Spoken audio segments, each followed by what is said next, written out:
آج کل یوٹیوب پہ، فیس بک پہ مختلف قسم کے موٹیویشنل اسپیکر پیسہ کمانے کا طریقہ سکھا رہے ہیں.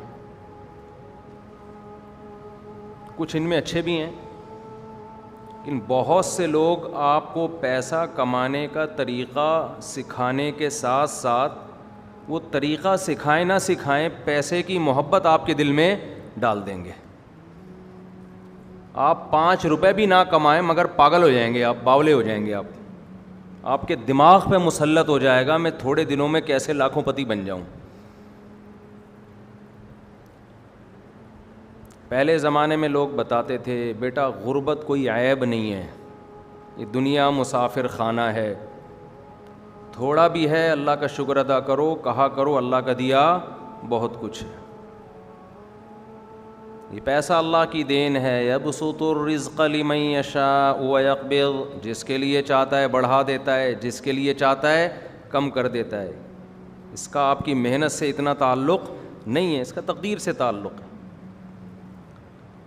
ماں باپ سکھاتے تھے کہ بیٹا کسی دولت مند کو دیکھ کر رالے نہ ٹپکانا، یہ دنیا ہے فنا ہو جائے گی، قارون سے زیادہ نہیں کما سکتے تم.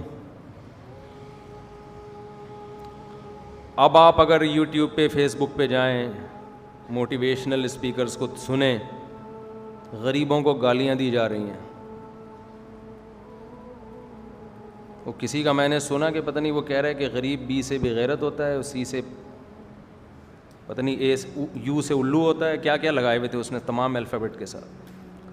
ہو سکتا ہے کہنے والے کی نیت اچھی ہو لیکن اسٹائل اچھا نہیں ہے. اس سے لوگوں کے دل میں ہوس پیدا ہوگی.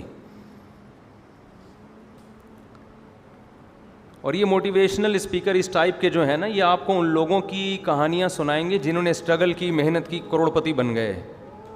یہ نہیں بتائیں گے وہ 20 میں سے 2 ہیں، 18 برباد ہو گئے، نہ ادھر کے رہے نہ ادھر کے رہے.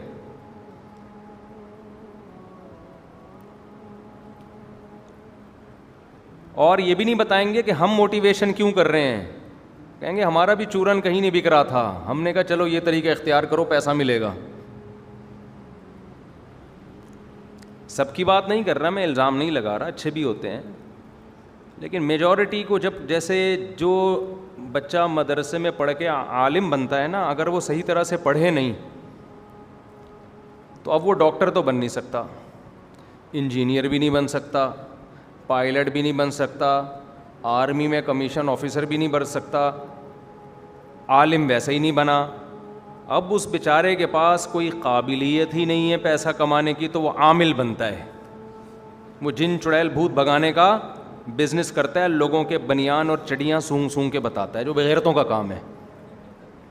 کسی کے بنیان سونگنا، میں جس نے وہ کلپ بنایا نا غریب لوگ بی سے بغیرت ہوتے ہیں، ان سے کہوں بناؤ عاملوں کے خلاف جو غلط طریقے سے پیسہ کماتے ہیں. یہ بی سے بغیرت بھی ہوتے ہیں، یو سے الو بھی ہوتے ہیں، اے سے ایم سے منوس بھی ہوتے ہیں، جی سے کیا ہوتے ہیں چھوڑیں. تو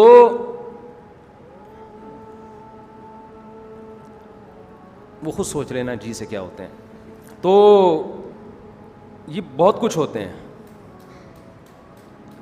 تو جس کی کہیں دکان نہیں چل رہی ہوتی وہ عامل بن جاتا ہے. تو آج کل بعض دفعہ لوگوں میں بولنے کی صلاحیت ہوتی ہے، وہ نہ ڈاکٹر بن سکے، ڈاکٹر بنتے تو مریضوں کا علاج کر کے پیسے کماتے، نہ انجینئر بن سکے، وہ موٹیویشنل اسپیکر بن جاتے ہیں. ٹھیک ہے، انگریزوں کی کتابیں پڑھتے ہیں، گوروں کی.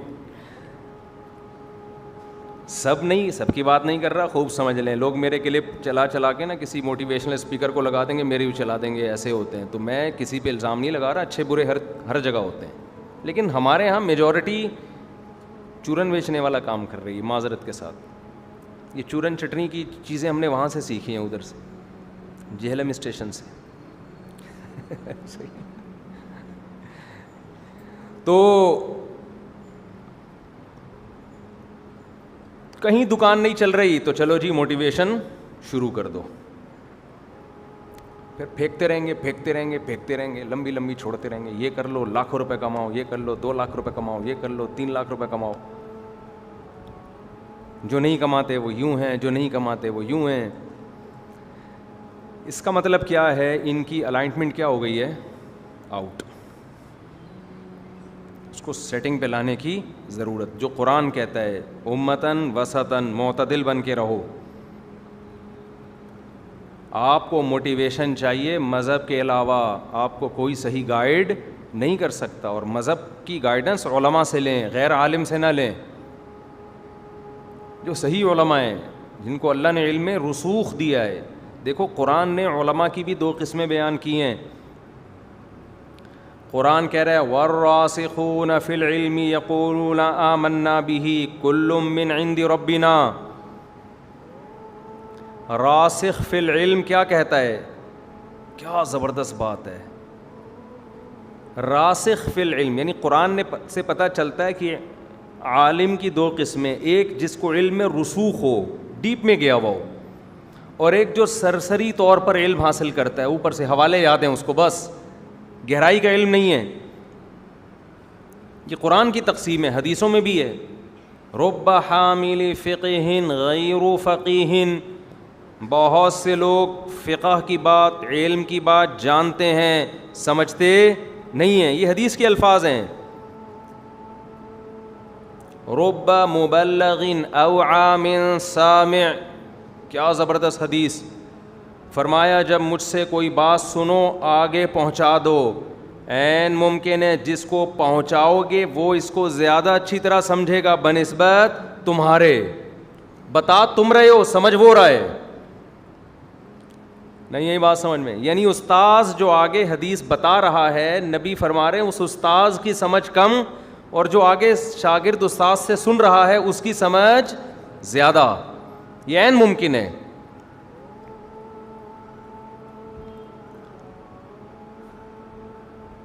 تو قرآن نے کیا بیان کیا؟ علماء کی کتنی قسمیں ہیں؟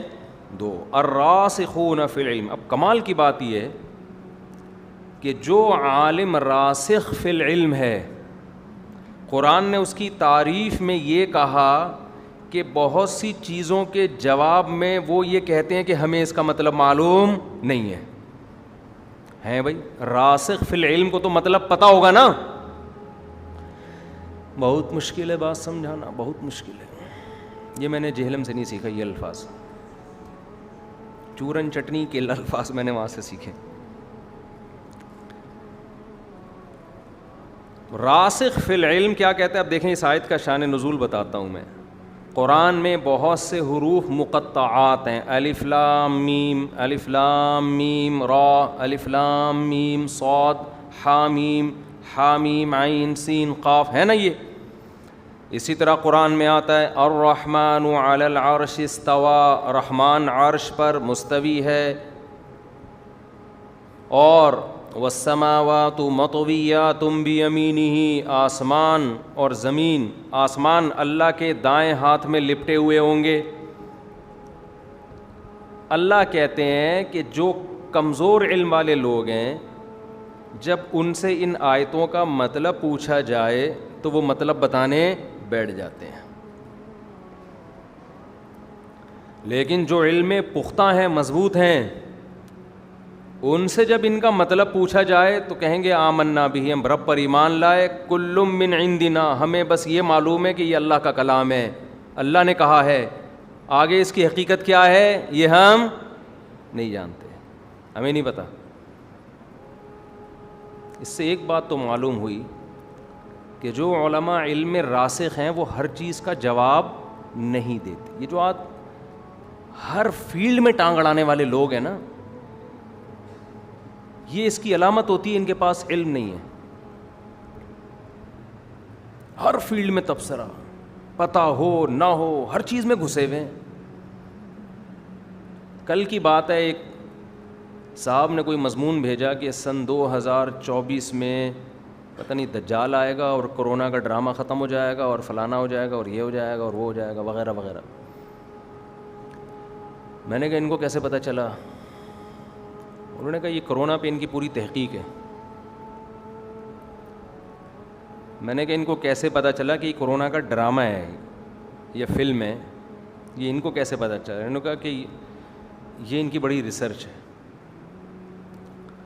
تو میں نے کہا یہ ڈاکٹر ہیں, مجھے تو یہ صحافی لگ رہے ہیں. کسی صحافی کا مضمون تھا. کہہ رہے ہاں یہ ہیں تو صحافی.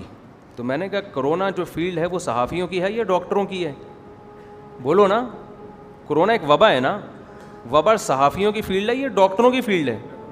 تو یہ ڈاکٹروں کا کام ہے کہ 2024 میں ختم ہوگا یا 25 میں ہوگا یا ہوگا بھی کہ نہیں ہوگا, یہ ڈرامہ تھا یا فلم تھی یا حقیقت تھی. اس میں صحافی کیوں ٹانگ اڑا رہا ہے؟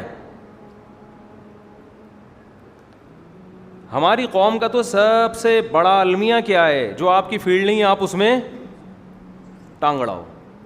وہ مجھے ایسے موقع پہ ایک چٹکلا یاد آتا ہے. ایک بچہ جو ہے نا سگریٹ پی رہا تھا.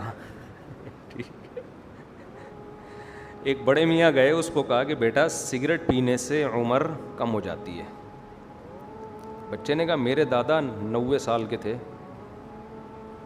تو ان بڑے میاں نے کیا کیا, وہ سگریٹ نہیں پیتے تھے؟ اس نے کہا نہیں, وہ کسی کے کام میں ٹانگ نہیں اڑاتے تھے. وہ جب کوئی سگریٹ پی رہا ہوتا تھا نا چپ کر کے گزر جاتے تھے. یہاں یہ مثال فٹ نہیں بیٹھتی, اس لیے کہ سگریٹ پینا اچھا کام نہیں ہے, اس میں تو ٹانگ اڑانی چاہیے. لیکن یہ مثال اس کے لیے ٹھیک ہے. جو آدمی ہر ایک کے کام میں ٹانگ اڑائے, اس کی علامت ہے کہ آپ کے علم میں رسوخ بولو نہیں. یا انتظامیہ سے آپ میرے بارے میں پوچھ لیں کہ میں انتظامی معاملات میں کبھی ٹانگ اڑاتا ہوں؟ ہے بھائی, کبھی بھی ٹانگ نہیں اڑاتا. مثال کے طور پر کمیٹی میں صدر کس کو منتخب کیا جائے, میں کہتا ہوں بھائی آپ کی کمیٹی ہے, آپ صدر بنائیں جس کو بنائیں. مشورہ لینے کی حد تک تو ٹھیک ہے, کوئی مشورہ لے لے, جب لے تو پھر آپ مشورہ دیں, نہ لے تو پھر جا کے اس کو کیوں بنایا, اس کو کیوں نہیں بنایا. بھائی یہ کمیٹی کا کام ہے نا. کوئی چندہ دینے کے لیے آئے تو میں نے کبھی ٹانگ اڑائی؟ شاکر بھائی, رفیع بھائی, کتنا چندہ اس دفعہ مسجد میں آیا, کتنا تنخواہوں میں گیا, کتنا بجلی میں گیا, کتنا گیا. مجھے یہاں میرا خیال ہے 15-16 سال تو ہو گئے ہیں. ایک دفعہ میں نے پوچھا آپ لوگوں سے کہ بھئی چندہ اس دفعہ کتنا ہوا, مجھے حساب دو, کہاں گیا. کیوں بھائی, میں جب یہاں آیا ہوں تو میرا جو کام ہے میں اس کو فوکس کروں. انتظامی معاملات کے لیے کیا ہے بولو نا, انتظامی ہے. آج مسجدوں میں بھی بڑے پھڈے ہو رہے ہیں. امام صاحب وہ انتظامی معاملات میں ٹانگ اڑاتے ہیں, اور کمیٹی کس کے معاملات میں؟ امام کے. کمیٹی امام پہ مسلط ہو جائے کہ یوں بیان کرو, یہ والا بیان کرو. بھائی یہ بیان ممبر ہمارا ہے, یہ اس کی اتھارٹی کس کے پاس ہے بولو؟ ہمارے پاس. اور یہ بھی اللہ کا شکر ہے ان لوگوں نے بھی, میں لوگوں سے کہتا ہوں میں کسی اور مسجد میں ہوتا تو میں ایسے کھل کے بیان نہیں کرتا. ان لوگوں نے بھی مجھے ان چیزوں میں ٹارچر نہیں کیا ہے کہ آج آپ صدر صاحب کے فضائل بیان کریں, آج نائب صدر کے کچھ ہو جائے, آج فلانے کا کچھ ہو جائے, آج ڈمکانے کا کچھ ہو جائے, آج اس ٹاپک پر. نہ میں جب آیا تھا میں نے ایگریمنٹ کیا تھا کہ آپ کو مجھ پہ اعتماد ہے تو ممبر میرے حوالے کریں, پھر میں جانوں اور ممبر جانے. ہاں مشورہ دینا یہ بنتا ہے. کوئی بات غلط ہو, آپ کے خیال میں غلط ہو, ایک دفعہ بتا ضرور دیں, کیونکہ کوئی بھی انسان دودھ کا دھلا ہوا نہیں ہوتا. مسٹیک, غلطیاں ہر ایک سے ہوتی ہیں, ہم سے بھی ہو سکتی ہیں. جب بھی کوئی شخص مکمل آزاد ہو جائے نا تو سمجھو اس کی تباہی شروع. جب آپ کو آپ کی غلطیوں پہ ٹوکنے والے ختم, اس کا مطلب آپ کا زوال شروع. چاہے کتنا بڑا عالم کیوں نہ ہو, کتنے بڑے سے بڑا علامہ کیوں نہ ہو, جب آپ کی غلطیوں پہ آپ کو ٹوکنے والے جس دن چپ ہو گئے نا آپ کے خوف سے کہ بتائیں گے تو حضرت کو غصہ نہ آ جائے, بس سمجھ لو کہ اب آپ کا زوال. میں نے بڑے بڑے علماء کو اس طرح زوال پذیر ہوتے دیکھا ہے, کیونکہ اب سب طرف سے تعریفیں ہوتی ہیں نا. جب انسان مشہور ہوتا ہے سب ماشاء اللہ زندہ باد زندہ باد, تو پھر لوگوں میں ایک روب بیٹھ جاتا ہے. پھر آپ کو آپ کی غلطی نہیں بتائی جاتی. آپ کی غلطیوں کی تعویلات تو کرنے والے ہوتے ہیں, بتانے والے نہیں ہوتے. لیکن یہ میں نے کہا ہوا ہے کہ میری غلطی مجھے زیادہ 3 دفعہ بتا دو, چوتھی دفعہ بولو نہ بتائیں. 3 دفعہ کافی ہے اصلاح کے لیے, پھر بھی نہیں ہوتی تو چھوڑ دیں, بولے میں ایسے ہی ٹھیک ہے. وہی ہے میاں بیوی والا معاملہ ہے نا. بیوی کو آپ نے ایک دفعہ بتایا بیگم یہ غلط ہے, پھر دوبارہ پھر صحیح ہو جائے ٹھیک ہے, نہیں ہو تو آدمی اسی طرح برداشت کرتا ہے. کیا خیال ہے بس چلاؤ یار, اب 100% صحیح کون ہوتا ہے؟ بیگم شوہر کو بتاتی ہے یہ چیز ٹھیک نہیں, یہ چیز ٹھیک نہیں, یہ کوشش کر لی پھر بھی ٹھیک نہیں ہو رہی, تو کیا کرو؟ ٹھیک نہیں ہو رہا تو ہم کیا کہتے ہیں عورت کو؟ چھوڑ دو, اسی طرح زندگی گزارو, 100% درست کوئی نہیں ہوتا. ہاں ناقابل برداشت ہے تو پھر علیحدگی کی طرف جاؤ. کیا خیال ہے؟ تو امام کی غلطی بھی 1 دفعہ بتائیں, 2 دفعہ بتائیں, 3 دفعہ بتائیں, یا تو اس کو نکال دیں یا خود نکل لیں وہاں سے, یا پھر ایسے ہی برداشت کریں. 3 ہی آپشن ہے. اس کے بعد مزید بتائیں گے تو پھر پھڈا ہوگا. سمجھتے ہو کہ نہیں سمجھتے؟ پھر یہ اعتدال سے تجاوز ہو جائے گا. تو خیر ہم یہ عرض کر رہے تھے کہ اعتدال جو ہے نا یہ کیا ہے ضروری. تو آج کل موٹیویشنل اسپیکر جو میرا بیان نہیں سن رہے ان کی بات کر رہا ہوں, وہ لوگوں کے کو مال کمانے کا طریقے کم بتا رہے ہیں, پیسے کی ہوس زیادہ پیدا کر رہے ہیں. ہوس زیادہ پیدا ہو رہی ہے. ایک دم ایک کلپ آتا ہے, آپ یہ طریقہ اختیار کریں, ہر مہینے 3 لاکھ کمائیں. آدمی ایک دم جوش میں آ گیا نا. یہ لڑکوں کی حالت بتا رہا ہوں آپ کو. فوراً دیکھا بھائی یہ طریقہ 3 لاکھ, 3 مرغیوں سے کاروبار شروع کیا ہے بھائی, اور ہر مہینے امیزون کے ذریعے 3 لاکھ. بہت سے بھگتے ہوئے میں نے اپنی آنکھوں سے دیکھے ہیں. یہ آپ ڈیزائننگ کریں اور ایسے آپ پوسٹیں بنائیں, آپ کے پاس آرڈر آئیں گے اور آپ ٹھک ٹھک ٹھک نوٹ چھاپنے کی مشین. لوگوں کو قبض ہوا ہے, حقیقت بتاؤں, کیونکہ قبض کے لیے آپ کی توجہ کا ادھر فوکس ہونا ضروری. توجہ ادھر جا ہی نہیں رہی. بیت الخلاء میں بیٹھے ہوئے گھنٹے لگ گئے یہی سوچ رہے ہیں یار 3 لاکھ, 1.5 لاکھ, 2 لاکھ, 3 لاکھ, 1.5 لاکھ, 2 لاکھ. او بھائی باہر نکل یار, لوگ انتظار میں کھڑے ہیں باہر آ بھائی. تو 1.5 لاکھ, 2 لاکھ, 3 لاکھ, پھر 3 لاکھ کو اگر 12 سے ضرب دیں تو 36 لاکھ. پھر جب 36 لاکھ ہو جائیں گے تو پھر میں ایسا کروں گا, وہ شیخ چلی والا سنا دوں. ایک شیخ چلی, یہ کوئی موٹیویشن اسپیکر بتایا نا یہ ٹھک ٹھک ٹھک نوٹ چھاپیں, تو اس کو شیخ چلی والا یہ لطیفہ سنا دیا کریں. میں ابھی بتاتا ہوں, میں اس دعوت کا بالکل منکر نہیں ہوں کہ آپ پیسہ نہ کمائیں, چند اس میں اصلاحات کریں, وہ میں بتاتا ہوں ابھی, پھر ٹھیک ہے. لیکن ابھی جو چل رہا ہے نا یوٹیوب پہ, وہ شیخ چلی چل رہا ہے. شیخ چلی کو اس کے سیٹھ نے انڈوں کا ٹوکرا دیا کہ یہ سر پہ رکھ کے وہاں پہنچا دے میرے گھر پہ. اس زمانے میں دیسی انڈے ہی ہوا کرتے تھے جن سے چوزے بھی نکلتے تھے. اب تو وہ انڈے ہی مارکیٹ سے شارٹ ہو گئے. تو وہ دیسی انڈوں کا ٹوکرا رکھ کے سر پہ جا رہا ہے, 22, 23 یا 24, 50 انڈے ہوں گے. اب شیخ چلی کی نیت بدلنا شروع, کیونکہ مائنڈ استعمال ہو رہا ہے نا. بزنس کے لیے کیا چاہیے؟ مائنڈ. موٹیویشنل اسپیکر کہتے ہیں محنت سے زیادہ کیا چاہیے؟ مائنڈ, دماغ. اب شیخ چلی کو خیال آیا میں بی سے بغیرت بھی ہوں.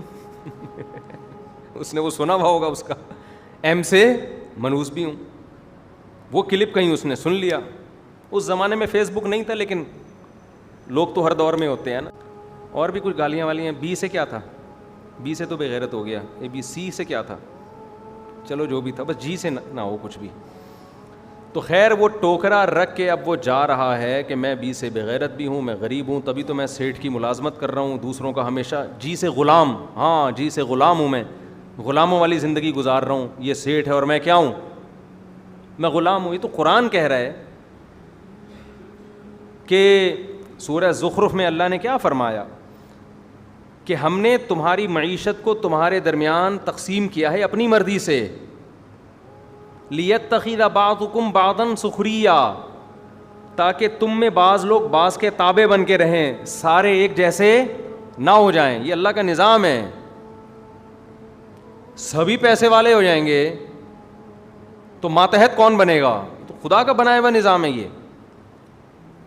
اس کا جواب لوگ دیتے ہیں کہ بیوقوف لوگ ماتحت بنیں گے. یہ جواب غلط ہے. بہت سے سیٹھ ہم نے بیوقوف دیکھے ہیں, ان کے ملازمین بہت ذہین اور قابل دیکھے ہیں. حضرت موسیٰ علیہ السلام بکریاں چراتے تھے, ملازم تھے. جن کی بکریاں چرا رہے تھے وہ نبی نہیں تھے. ذہین کون تھا؟ موسیٰ کلیم اللہ, جو ملازمت کر رہے ہیں, بکریاں 10 سال بکریاں چرا رہے ہیں. اور جو ان سے بکریاں چروا رہے تھے, موسیٰ علیہ السلام کے جو سسر بنے, جنہوں نے ان کے ذمے بکریاں چروانا لگایا, ان کو پتہ چل جاتا کہ یہ موسیٰ کلیم اللہ بنے گا, وہ کبھی آپ سے بکریاں چرانے کا کام نہ لیتے. یہ اتنا اللہ کا سلیکٹڈ ہے, ایسا اللہ کا منتخب ہے. بعض دفعہ ملازم اللہ کی نظر میں زیادہ قابل قبول ہے, اور جو سیٹ ہے وہ اللہ کی نظر میں محبوب نہیں ہوتا. تو خالی اگر کھوپڑی سے مائنڈ سے آتے نا پیسے, تو بے وقوف لوگ تو بیچارے بھوک سے مر جاتے, کیونکہ ان کے پاس مائنڈ نہیں ہوتا.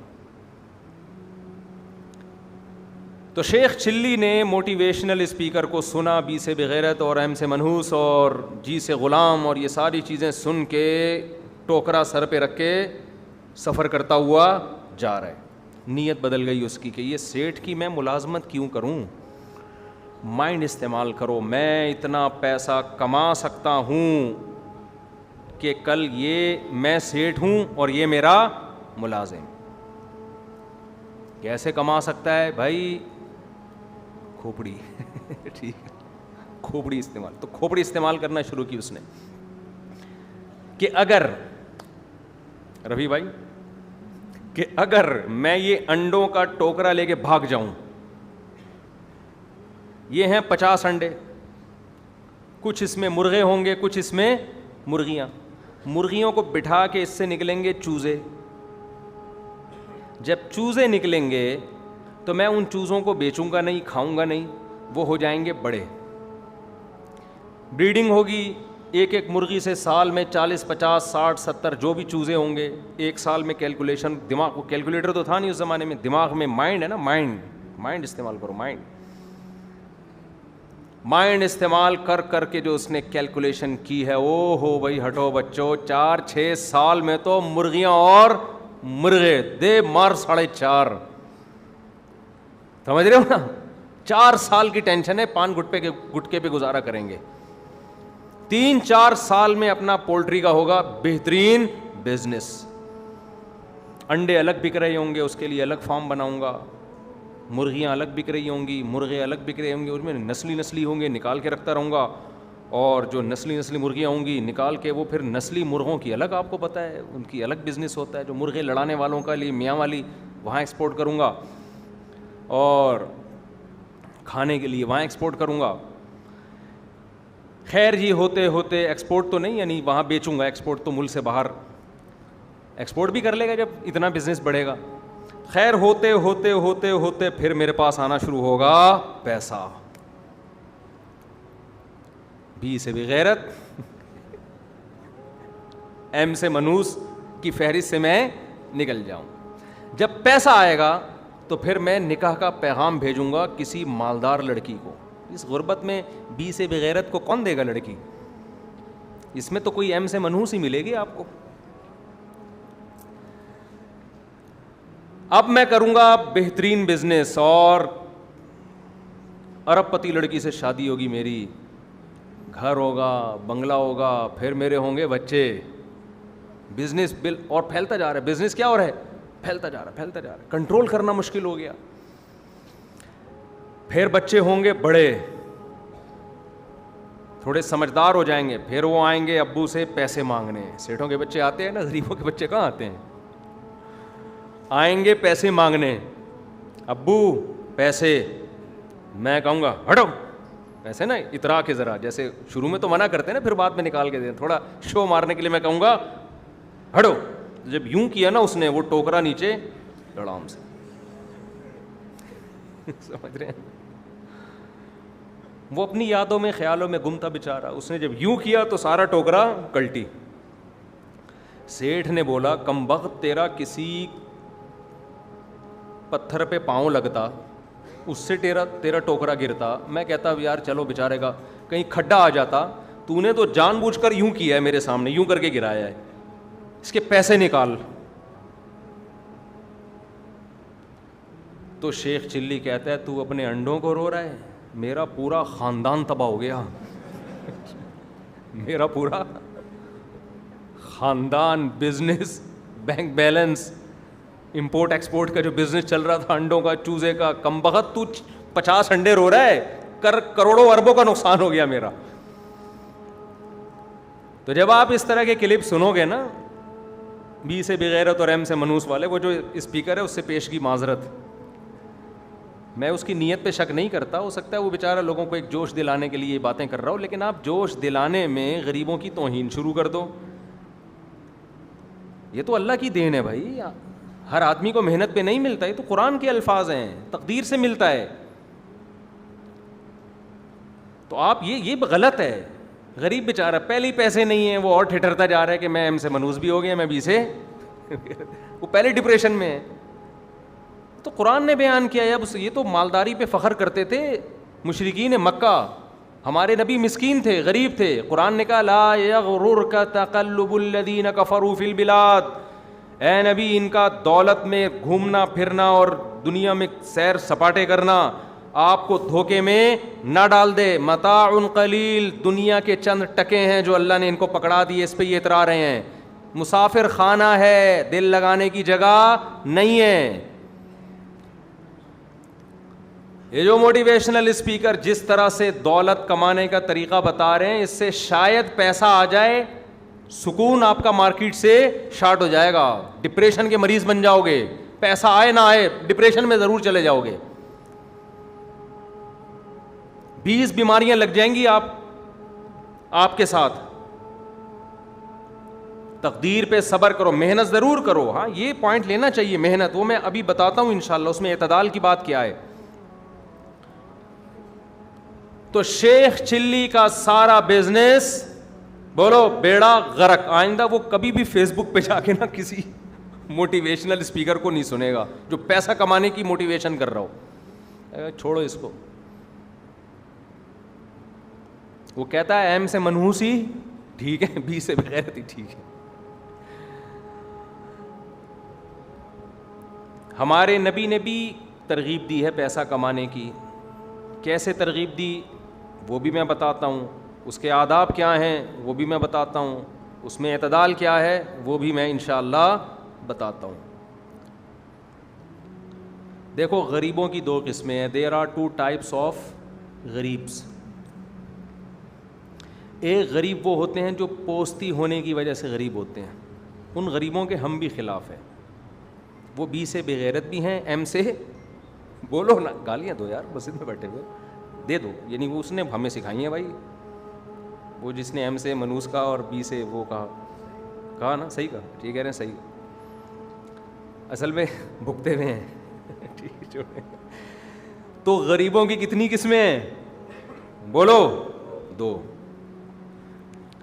ایک غریب وہ ہوتا ہے جو اپنی سستی اور کاہلی کی، اصل میں تو 3 قسمیں ہیں، 3 قسمیں، لیکن وہ تیسری قسم ہے نہیں دنیا، وہ صرف ہمارے پیغمبر صلی اللہ علیہ وسلم ہی تھے. وہ میں پہلے بتا دیتا ہوں تاکہ آپ کی کنفیوژن دور ہو جائے. ہمارے نبی کو اللہ نے بہت پیسہ دیا ہے، خوب سمجھ لو. ہمارے نبی نے اپنے لیے غربت کا خود انتخاب کیا کہ پیسہ آیا رکھا نہیں بلکہ خرچ کر دیا. یہ بھی ایک قسم ہے کہ آپ غریب تھے نہیں، ہیں بھی نہیں، لیکن رہتے غریب ہیں آپ. اچھا اس کی بھی 2 قسمیں، آپ غریبوں کی طرح کیسے رہتے ہیں. ایک تو یہ ہے کہ آپ کے پاس بہت پیسہ آیا اور آپ استعمال ہی نہیں کر رہے. شکل سے کیا لگتے ہیں آپ بولو؟ غریب لگتے ہیں.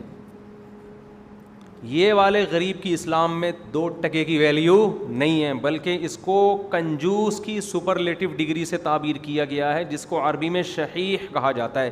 شین حلوے والی ہا یا اور پھر حلوے والی ہا. حلوہ ہم کھاتے نہیں ہیں، مثال تو دیتے ہیں نا، مثال سے ہی ٹیسٹ آ جاتا ہے ہمیں.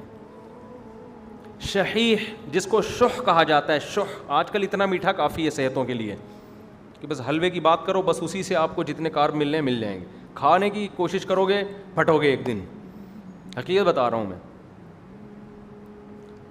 شحیح کہتے ہیں وہ کنجوس جو کنجوسی کی اتنی انتہا کو پہنچا ہوا ہو کہ پیسہ اپنے اوپر بھی استعمال نہیں کرتا، دوسروں پہ تو دور کی بات.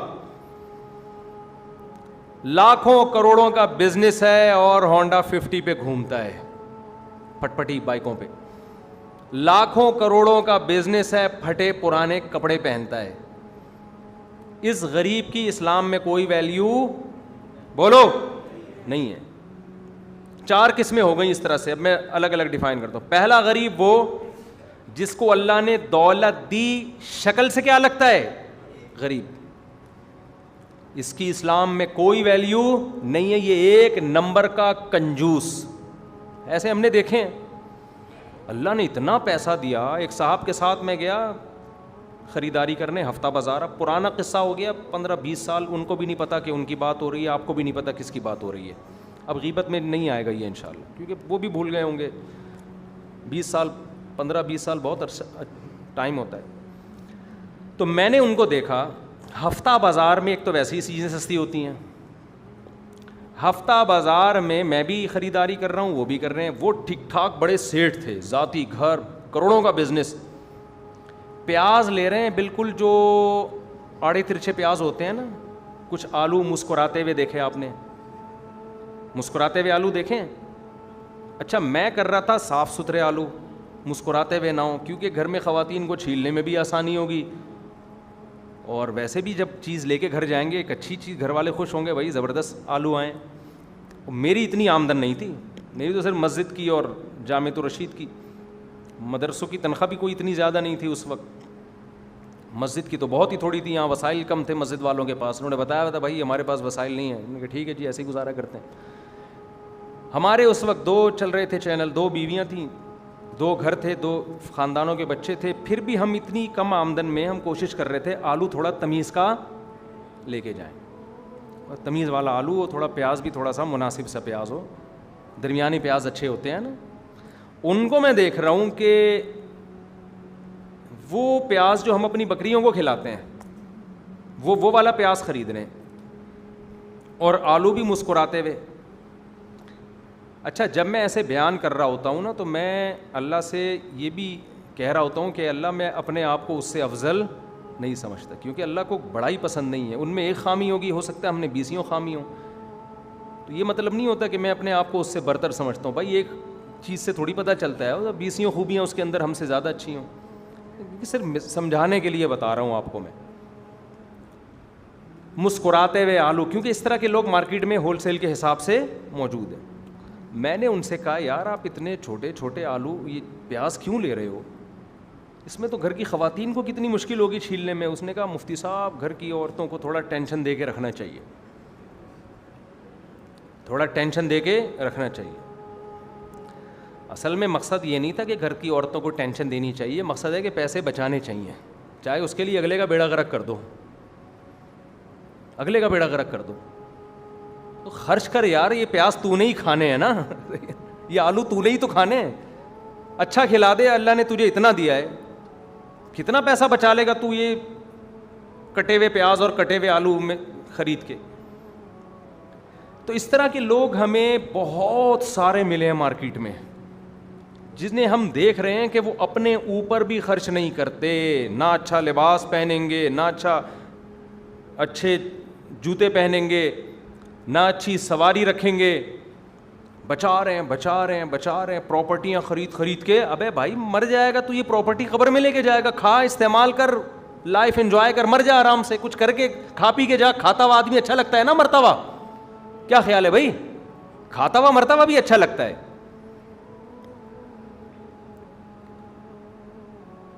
تو یہ والا کنجوس حدیث میں اس کی تعریف نہیں ہے. ایک صحابی آئے نبی صلی اللہ علیہ وسلم کی خدمت میں, ان کے پراگندہ بال, پھٹے سے کپڑے. نبی نے عرض فرمایا کہ کیا تمہیں اللہ نے مال نہیں دیا جس سے تم اپنی حالت کو درست رکھو؟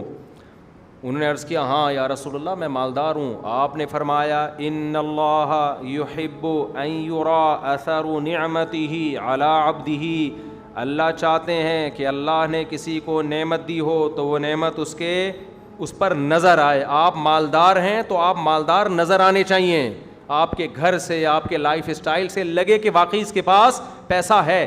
تکبر میں نہیں, شوبازی میں نہیں, لیکن جتنا ہے اتنا تو ہو نا, سہولت کے لیے آپ استعمال کریں. دوسری قسم مالدار کی, غریب کی, وہ ہے کہ اللہ نے مال دیا, اللہ نے مال دیا لیکن آپ میں اتنی سخاوت کہ صبح آیا تو شام تک نہیں رکھا, سب کس پہ خرچ کر دیا؟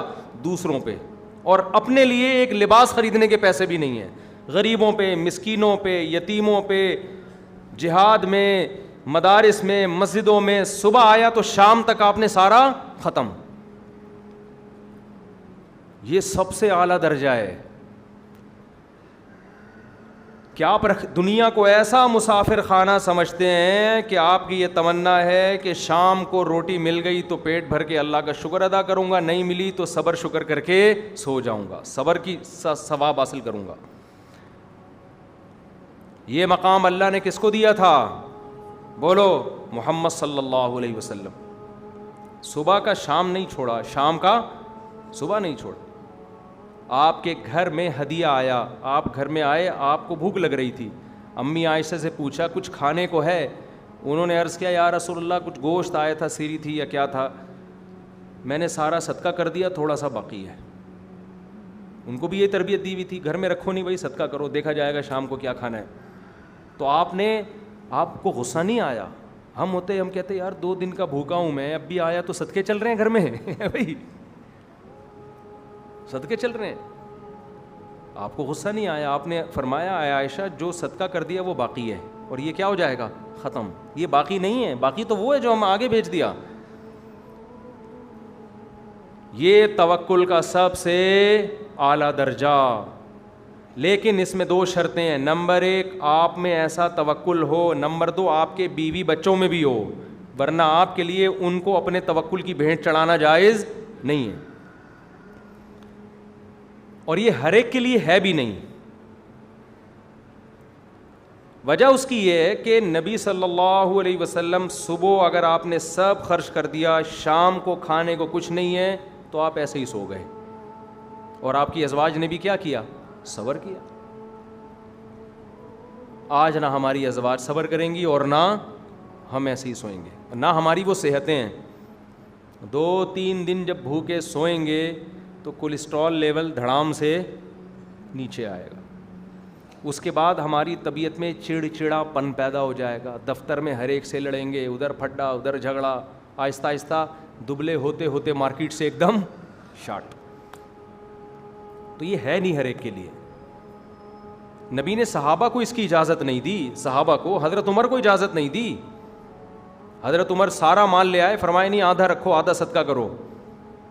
تو حضرت عمر کو جب اس کی اجازت نہیں تھی تو میں اور آپ کس کھیت کی مولی ہیں. ہاں تو ہمیں حکم یہی ہے کہ ہم 1 سال کا اسٹور کر لیں. وہ ڈیٹیل میں کئی بار بیان کر چکا ہوں. تسلی رہے, ہاں بھائی بھوکا نہیں سوؤں گا, بچے بھی پیٹ بھرے ہوئے ہیں, فٹ فاٹ. ہمیں حکم ہے العفو, جو اضافہ ہے وہ صدقہ کرو. یہ کون سی قسم ہو گئی؟ دوسری. تیسری قسم غریبوں کی وہ ہے جو بی سے, زیادہ گالیاں بھی مناسب نہیں, ایم سے ایم ہیں اور بی سے بی ہیں اور جی سے جی ہیں. یہ وہ غریب ہیں جو چاہتے ہیں کہ پیسہ ہمارے پاس آئے, معاشرے کی ضرورت ہے, وقت کی ضرورت ہے, میں لوگوں کے سامنے بھیک نہ مانگوں. دیکھ رہا ہے کہ فلاں آدمی بھکاری بن چکا ہے, ادھر بھیک مانگ رہا ہے, ادھر بھیک مانگ رہا ہے, ادھر ڈنڈے پڑ رہے ہیں, ادھر سلاوات ہیں, ادھر کوئی رشتہ نہیں دے رہا, ادھر جس کی تھی وہ بھاگ گئی اس کو چھوڑ کر. معاشرے کے حالات دیکھ رہا ہے, ملک کہاں جا رہا ہے, قرضوں پہ قرضے چڑھے جا رہے ہیں. شوق ہے اس کو بھی, لیکن 1 نمبر کا سست اور پوستی, ماں باپ پہ بوجھ بنا ہوا, قوم پہ بوجھ بنا ہوا, ملک پہ بوجھ بنا ہوا, محلے والوں پہ بوجھ بنا ہوا. محلے والے آتے ہیں, گلی میں گارڈ رکھے, 2000 روپے دے دے, ہے ہی نہیں پیسے, تو مجھے 4000 روپے دے دے. ہیں بھائی, ہمارے محلے میں بھی یہ چل رہا ہے, مارکیٹ میں ایک گارڈ رکھا ہوا ہے گلی والوں نے, تو 2,000 روپے نہیں نکل رہے یار بعض لوگوں سے. تو یہ نہیں ہے وہ نہیں ہے, ادھر کرائے کا مکان ہے, قرضے چڑھے جا رہے ہیں کرائے کے, بھیک مانگ لے گا, محنت نہیں کرے گا. اس غریب کو آپ جتنی بھی گالیاں دیں وہ کم ہیں, کیونکہ آخرت میں جو اس کو پڑھنے والی ہیں وہ بہت, بولو, زیادہ. یہ وہ غریب ہے جو اپنی سستی کی وجہ سے غریب ہے, نہ کھوپڑی استعمال کرتا ہے اور نہ محنت کرتا ہے. یہ غریب قوم پہ بوجھ ہے. اس غربت کی اسلام میں کوئی مدح اور تعریف. یہ وہ غریب نہیں ہے جو قیامت میں مسکینوں سے مالداروں سے 500 سال پہلے جنت میں جائے گا. یہ وہ والا غریب نہیں ہے. حدیث میں آتا ہے نا غریب لوگ جنت میں بھی زیادہ ہوں گے اور مالداروں سے پہلے بھی جائیں گے. تو یہ والے غریب نہیں ہیں اس میں. ہمارے نبی نے مساکین کی تعریف کی ہے, اللہ مجھے غریبوں میں زندہ رکھ اور قیامت میں میرا شمار کس میں کرنا؟ مساکین میں. آپ نے فرمایا میں نے جنت دیکھی, اس میں مالداروں سے زیادہ کون تھے؟ مسکین, اور غریب لوگ مالداروں سے زیادہ تھے اس میں. اس سے ہمارے معاشرے کے جتنے پوستی ہیں نا وہ خوش ہو جاتے ہیں کہ چلو یار یہاں تو عزت نہیں مل رہی, گٹر کے ڈھکنوں پہ بیٹھ کے گزارا ہو رہا ہے, تو وہاں عزت مل جائے گی. آپ اس خوش فہمی میں نہ رہیں, وہاں بھی آپ کو عزت ملنے والی نہیں ہے, کیونکہ آپ سست ہیں. سستی کی وجہ سے یہ سب کچھ ہو رہا ہے. اور ہمارے نبی صلی اللہ علیہ وسلم نے سستی سے پناہ مانگی ہے. اللہم انی اعوذ بک من الجبن, اے اللہ بزدلی سے تیری پناہ مانگتا ہوں. اعوذ بک من الکسل, اے اللہ سستی سے تیری پناہ مانگتا ہوں. صحابہ میں ہمارے علم میں کوئی صحابی بھی سست نہیں تھے.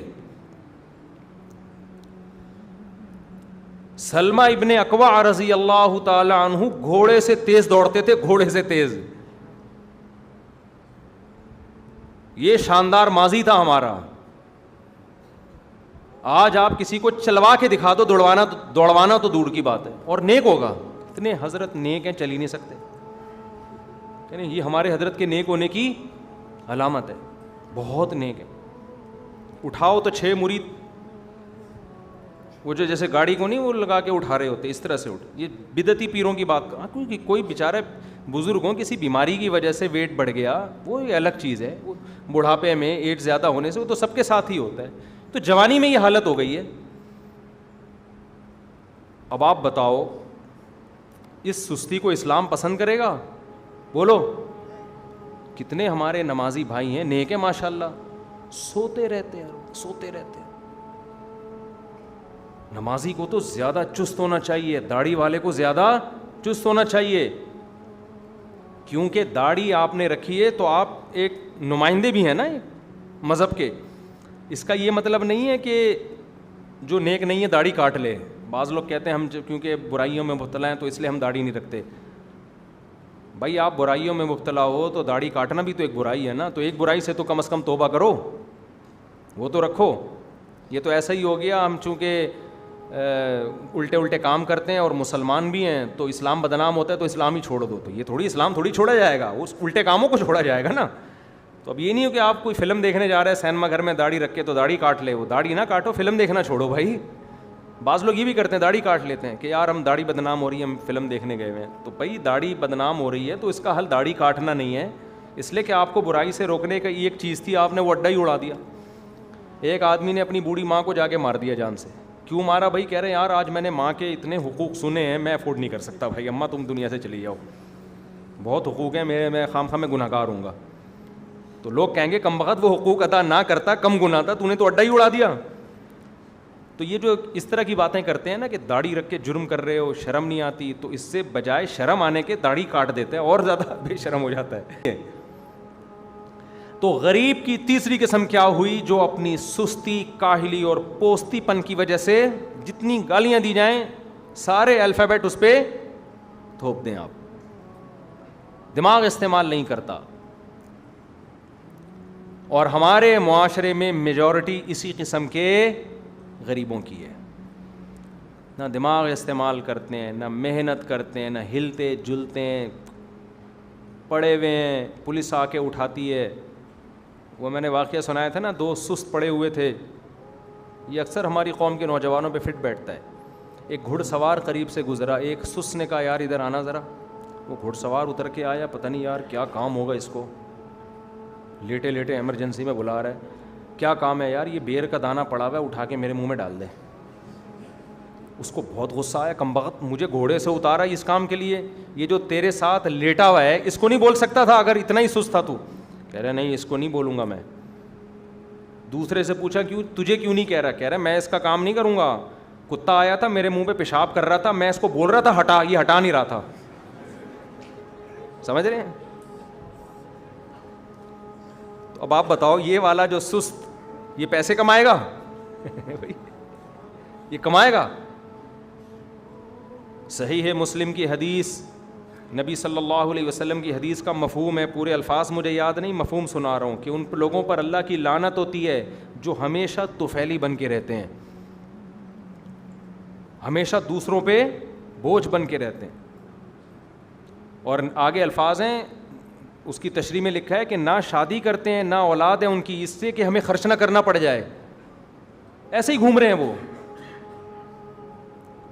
یعنی شادی بھی اس لیے نہیں کر رہے کہ یار بیوی آئے گی تو خرچہ کیا ہو جائے گا، بڑھ جائے گا، جب بڑھے گا تو کمانا پڑے گا، تو کمانے سے بہتر ہے ایسے ہی پڑے رہو آرام سے. تو نہ ان کی اولاد ہو رہی ہے، نہ ان کی بیوی ہے، نہ ان کا خاندان آباد ہو رہا ہے، اور دوسروں کے ٹکڑوں پہ. جب انسان شادی کے سوچتا ہے تو سب سے پہلے اس کو خیال آتا ہے نا اسٹیبل ہو جاؤں میں، تو اسٹیبل ہونے کے لیے کچھ کرنا پڑتا ہے. لڑکی والوں کا سوال ہی سب سے پہلے ہوتا ہے کردہ کی ہے، کہتے ہیں نا کردہ کی ہے، کیا کرتا ہے بھائی تو؟ اب آپ کہو کہ کچھ بھی نہیں کرتا، یہی تو اس کی خوبی ہے، کچھ بھی نہیں کرتا، کیونکہ غربت کی اسلام میں بڑی ویلیو ہے، اور غریب لوگ چونکہ 500 سال پہلے جنت میں جائیں گے اور غریب جنت میں زیادہ ہوں گے. تو میرے بچے نے یہ سارے بیانات سنے ہوئے ہیں، ان بیانات کی وجہ سے اس کو ایسی موٹیویشن ملی ہے کچھ بھی نہیں کرتا یہ. تو وہ کہیں گے نا پھر شادی کرنے کی کیا ضرورت ہے، کچھ بھی نہیں کرو تو پھر یہ بھی کام نہیں کرو. تو یہ جو پوستی پن ہمارے معاشرے میں چل رہا ہے، اس پوستی پن کے خلاف جہاد ضروری ہے. موٹیویشن کا رخ یہاں ہونا چاہیے. غریبوں کو گالیاں مت دو، غریبوں میں تو بہت سے مقدر کی وجہ سے ہیں، بہت سے ایسے سخاوت کی وجہ سے ہوں گے معاشرے میں.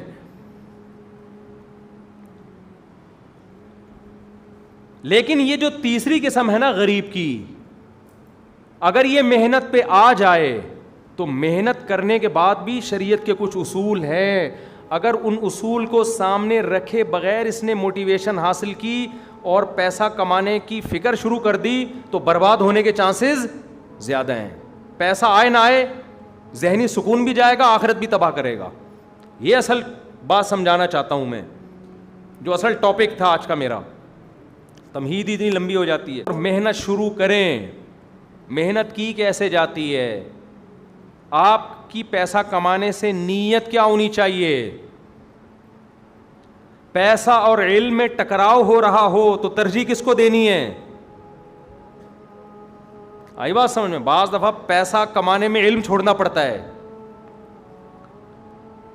دولت پیسے کی شکل میں بھی ہے اور علم کی شکل میں بھی. اسلام علم والی دولت کو پیسے والی دولت پہ بولو ترجیح دیتا ہے. لیکن آج کے موٹیویشنل اسپیکر دولت کمانے کا جو طریقہ اور اسٹائل سکھا رہے ہیں اس میں آپ نالجیبل انسان بولو نہیں رہتے. ایک لیکچرار جس کے پاس علم ہے، یونیورسٹی میں پڑھا رہا ہے درمیانی تنخواہ پہ، اور ایک بزنس مین جو کروڑوں روپے کما رہا ہے لیکن علم اس کے پاس نہیں ہے، اسلام نالجیبل آدمی کو زیادہ ترجیح دیتا ہے اس شخص سے جس کے پاس نالج کیا ہے؟ زیرو ہے. کیونکہ جس کے پاس نالج ہوتی ہے وہ معاشرے میں لیڈر بن سکتا ہے، معاشرے کو اچھا گائیڈ کر سکتا ہے، اپنی اولاد کی اچھی تربیت کر سکتا ہے. صرف پیسہ ہی دیکھنا ہے تو ہمارے سیاستدانوں کے پاس کم ہے پیسہ.